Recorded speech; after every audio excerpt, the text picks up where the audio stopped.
आपण रगडा पेटीस बनवणार आहे। तर पेटीससाठी लागणारे साहित्य हे मी 4 बटाटे स्मॅश करून घेतलेले आहे।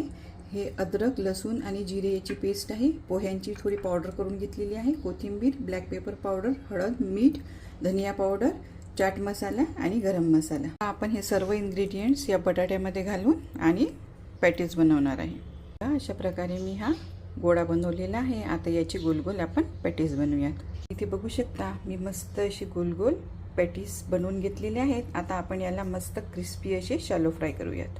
अशा प्रकारे मी पॅटीसला ब्रेड क्रम्ब लावून घेतलेला आहे। आता आपण शॅलो फ्राय करायला ठेवून देऊया। अशा प्रकारे मी हे पॅटीस जे आहे पलटून घेतलेले आहेत आणि बघा किती सुंदर असे गोल्डन ब्राउन कलरचे आपले पॅटीस तयार आहेत। बघू शकता मी कढई घेतलेली आहे। कढईमध्ये तेल घातलेलं आहे। थोडी मोहरी घालू, त्यानंतर कांदा घालूया, थोडा कढीपत्ता, लसूण, अद्रक, हिरवी मिरचीची पेस्ट, हळद घालूया, लाल मिरची पावडर, गरम मसाला, धनिया पावडर घालूया। त्यानंतर हा बारीक कट केलेला टोमॅटो। तुम्ही इथे बघू शकता मी हा रगडा थोडा हळद, मीठ आणि कोथिंबीर घालून छान असा बॉईल करून घेतलेला आहे।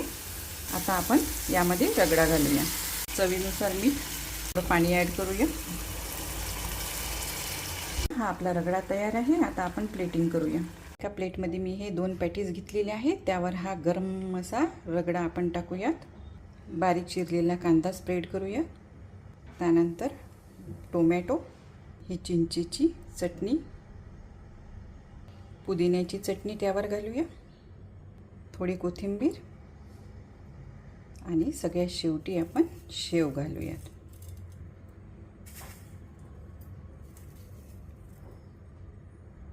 हे बघा आपला रगडा पेटीस तयार आहे।